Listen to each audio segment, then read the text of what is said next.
Thanks very much for the introduction. So Dante's our core asset, and we're drilling at the moment out in the West Musgraves, and that's going to be the focus of my talk today.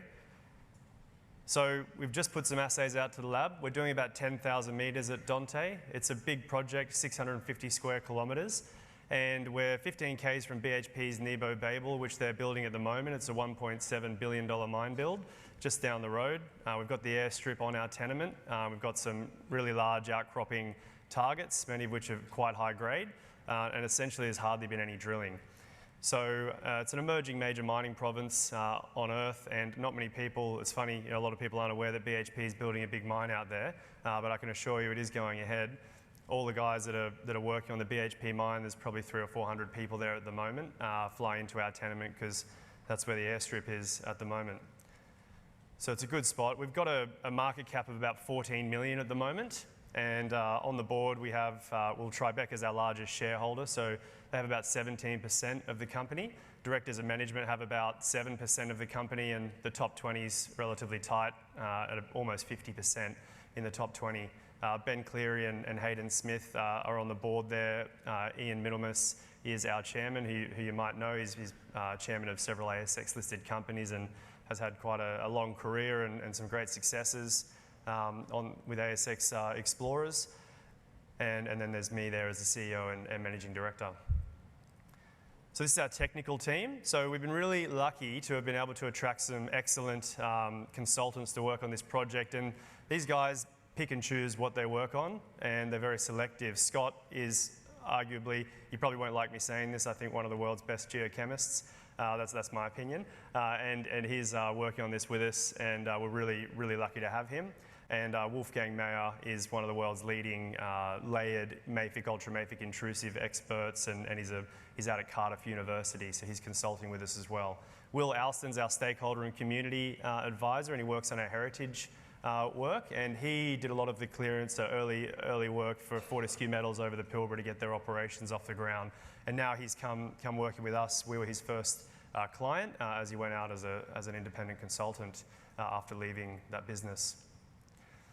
So here's the Dante project. This is why I'm here, and I ran this as a private company last year and sold it into GCX and came through with the asset to run the project. And we did all the heritage clearance work before we went public, so we had about 25 drill fences cleared for heritage before we listed the asset, and we are currently drilling there at the moment. You can see, I mentioned that we've got BHP here, so the big Nebo Babel deposit is 15 kilometres to the south. That's a 400 million tonne deposit. Mine's being built now. We've got the Sakooth deposit, which is a 160 million tonne copper deposit. It's also got palladium and some nickel with it as well, and some gold.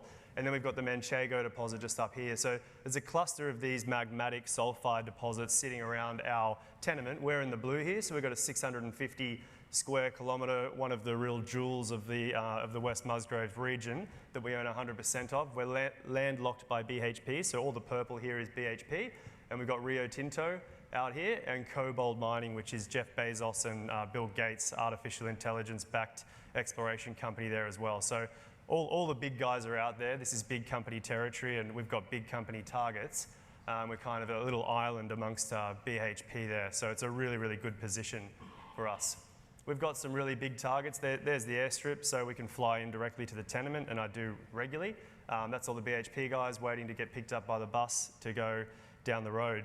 Now this isn't just this is quite an advanced project, even though there's only been about 30 drill holes, which almost all hit mineralisation. It's not really been drilled that well, and most of the money, there's about $15 to $20 million worth of historical data that we have inherited off this project. So WMC had it for several years, BHP had it for a while, Anglo American had part of it, Western Areas had a joint venture there, and they all did excellent work, but not much drilling. So we've got full coverage airborne EM over the project. We've got 3,500 auger geochemical drill holes. We've just done the largest high-resolution airborne magnetic survey ever to be conducted in the region, and we've got about 30 RC and diamond holes there as well. Well, I can say a lot more than that now because we're in the process of drilling it. We're drilling pretty hard for the first time. So this is just some independent research that was conducted by the WA Department of Mines in collaboration with the university. And what they did is they took all the information they know about what creates these big copper, nickel deposits and big platinum, palladium and gold deposits. And they put a prospectivity ranking out over the whole West Musgraves region. And the outcome of that research, when we've overlaid our tenement on it, is that we come up with the highest ranking in the whole region for nickel and copper, and the highest ranking for platinum and palladium and gold. So that's quite striking. It also plots this significant fault, the Lachlan-Mundrabilla fault, which is believed to be responsible for the production of these big magmatic sulfide deposits running straight through the middle of our tenement and literally straight through our magmatic sulfide intrusion up here called Cronus, which I'll talk about in a minute. So here's a magnetics image of the project. We've got better mag than this now because this is about 200 metre line spacing. But we've got 4 key targets, and we're really just drilling the low-hanging fruit here to start. There's going to be a long pipeline of targets that will fall out of this project over the coming years. We've got 2 target styles. One is exactly what BHP are building their mine on now, magmatic sulfide. The difference with ours is that it's primarily copper and gold dominant, we believe, and the palladium and nickel are kind of accessory to that. That's what the early indications are showing us out there. So Cronus is up here in the north. It's 7 kilometres long, so that's just to give you an idea of scale. You can see the intrusion we've interpreted there in the magnetics, and there's a really strong geochem anomaly over this whole thing. 5 holes into it historically, all hit up to 300 metres of disseminated copper sulfides, primarily chalcocite and bornite, and gold at the top and the bottom of the hole with palladium in the bottom. So it's a pretty compelling target. In Scott's words, he would say this has a large metal budget. So we know that magmatic sulfide saturation has occurred in this intrusion. It's the largest that we know of in the West Musgraves as a magmatic sulfide intrusion for the outline we've interpreted over 7 kilometres. It's the largest that we're aware of. So obviously it hasn't had much drilling. We're drilling it now and just aiming to learn a little bit more about it. And all of these 5 holes hit mineralisation. So we're drilling here and up here over a couple of kilometres. We've also got these 3 massive outcropping high-grade platinum, palladium, gold-bearing and possibly copper-bearing reefs. Now these are probably one of the largest reef systems in the world that has not been drilled yet. And they stick out of the ground over 23 kilometres. Every time you pick a rock up, it's running grade. There isn't a single rock in that reef that is not mineralised. It's quite compelling, and no one's ever drilled it. So I'm not aware of a global example where we get all of these metals together that we have in these reefs. They've got platinum, palladium, gold, copper, titanium, vanadium. They're essentially pure metal. And in the bushveld, you get these 80 centimetre thick reefs sometimes, which have high-grade platinum, palladium. You also get in different zones base metals, nickel and copper, and you get vanadium, titanium bands. But what we're seeing here is what I like to call a freak of nature, where we're getting all of those in the same layer, which I'm yet to be made aware of another example of this globally.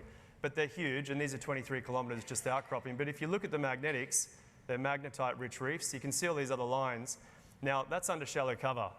If one of the hypotheses we have is that it's not just these ones that are outcropping over 23 kilometres, but if these are all mineralised reefs as well, we're looking at hundreds of kilometres of strike, and no one's ever drilled it, but we're drilling it now, and we've just sent our first lot of assays off to the lab. So we've got about 20% of the drill program. We're doing 7,000 metres that we planned. We'll probably end up doing more across the Cronus magmatic copper gold sulfide, the Creus reef, the Hyperion reef, and the Oceanus reef.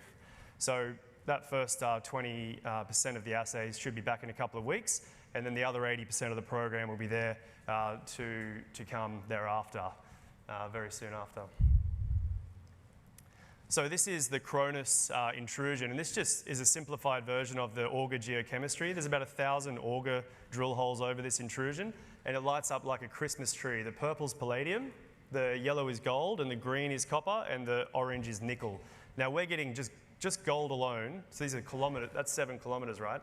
Just gold alone, we're getting up to 0.7 grams per tonne in soils. But we've got layered, it looks like multiple pulses of magma, which have had different metal enrichments. So we've got a palladium-rich layer, we've got a gold-rich layer, we've got a copper-rich layer, and the copper and gold looks like it overlaps. But by far the most dominant thing here is copper. The copper in the soils is up to 0.3, 0.4%. So standalone, each of these elements on their own would be a compelling drill target, but we've got them all there layered over the same intrusive system. And we're the first company to drill this thing out systematically, so 5 holes there historically. We'll drill a fence right across here and right across here. So this is just a little zoom in on the Dante reefs.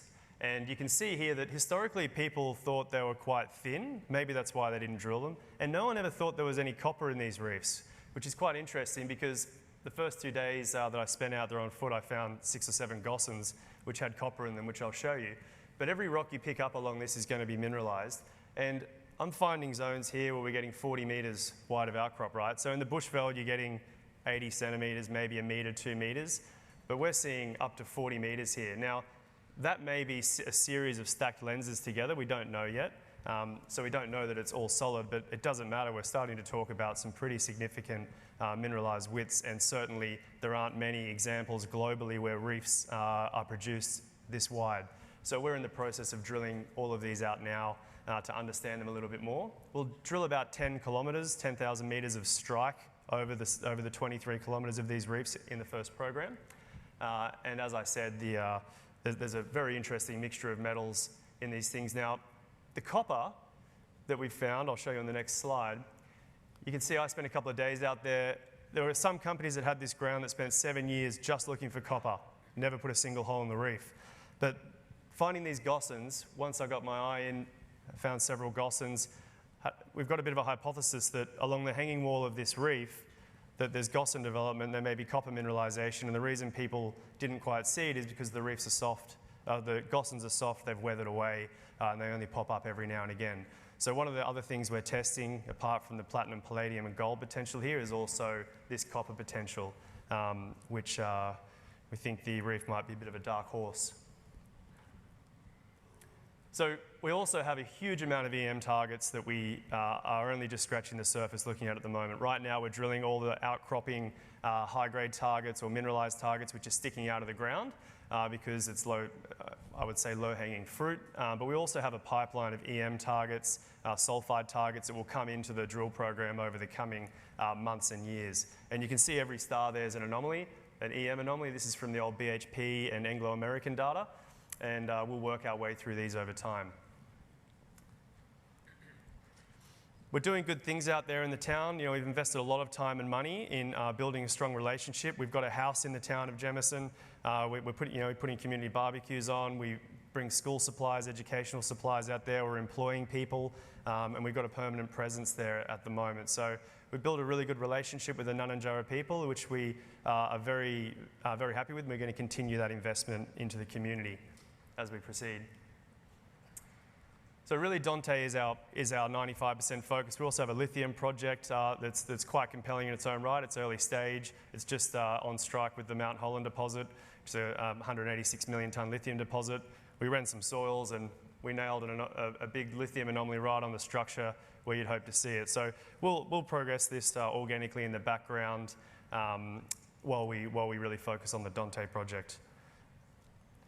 And finally, our Onslow copper gold project. We have done some drilling here last year. We've just completed some detailed logging of that because there was some unusual alteration in it, and we're about to send the assays off to the lab for that as well very soon.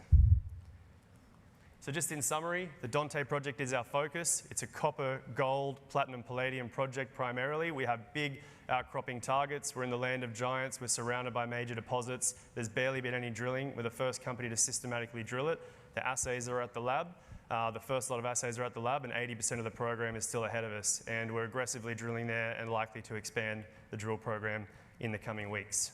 So thanks everyone for listening. I'm at booth 10. I'll be there for the next 45 minutes before flying out if you want to come and hear a little bit more. And that's us kicking goals in 2024 and beyond. Thanks.